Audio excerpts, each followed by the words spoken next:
আপনাকে কি করে ভালো না বাসি ইয়া রাসূলুল্লাহ। যখন আপনি আমাকে ভালোবেসেছেন সেই 1400 বছর আগে, যখন আপনি আমাকে মিস করতেন, আশা করতেন যেন আমার সাথে দেখা করতে পারেন, অথচ তখনও আমি জন্মই হইনি।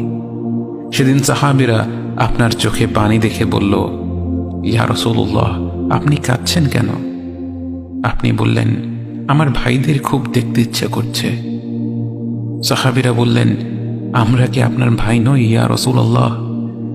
আপনি বললেন, না, তোমরা আমার সাহাবী। আমার ভাই হলো তারা যারা আমার পরে আসবে এবং আমাকে কখনো না দেখেও তারা আমাকে বিশ্বাস করবে। মৃত্যুশয্যায় শুয়ে আপনার অন্তরে এই চিন্তা ছিল যে আমাদের পরিণতি কি হবে। উম্মতি উম্মতি বলতে বলতে আপনি আপনার রবের নিকট ফিরে গিয়েছেন। আজ আমরা আপনার উম্মতের অংশ। বিশ্বজুড়ে আপাত দৃষ্টিতে আমরা হচ্ছি সবচেয়ে অপদস্থ, নিরুপায়, পরাজিত, লাঞ্ছিত, অথচ বাস্তবে আপনার উম্মতের অংশ হওয়া যে গোটা বিশ্বের সব সম্পদ পাওয়ার চেয়েও মূল্যবান ব্যাপার। আজ আমার মনে যত আশা, যত আকাঙ্ক্ষা, যত স্বপ্ন, যত চাহিদা, সব কিছু পেয়ে গেলেও নিজেকে এতটা সৌভাগ্যবান মনে করতাম না যতটা মনে হয় আজ আপনার উম্মতের একজন হতে পেরে।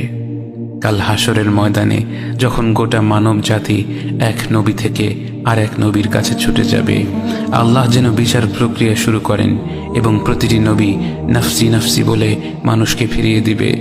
অবশেষে যখন সবাই আপনার সামনে হাজির হবে এবং আপনি গোটা মানব জাতির প্রতিনিধি হয়ে আল্লাহর সামনে সিজদা করবেন, সেদিন আপনার উম্মতের সদস্য হওয়ার পূর্ণাঙ্গ মর্যাদা প্রকাশ পাবে। ইয়া রাসূলুল্লাহ, আপনাকে কেন এত ভালোবাসি তা তো ভাষায় প্রকাশ করা যাবে না। তবে যতটুকু ভালোবাসা আপনার প্রাপ্য ততটুকু তো আপনাকে ভালোবাসতে পারি না। কথায় আপনাকে যতটা ভালোবাসি, কাজে তো তেমন করে ভালোবাসতে পারি না। আপনার সুন্নতের অনুসরণ করি ঠিকই, কিন্তু ভিন্ন মতের অনুসারীদের সাথে ঝগড়া না করে থাকতে পারি না। ইবাদতটা নিয়মিত করতে পারলেও এবাদতে আপনার মতো আন্তরিকতা আনতে পারি না।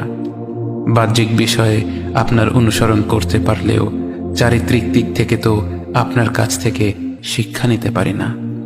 মুখে আপনার প্রতি সালাওয়াত পেশ করলেও কাজে কর্মে উম্মতে মুহাম্মদ হিসেবে আপনার সম্মানটা রক্ষা করতে পারি না।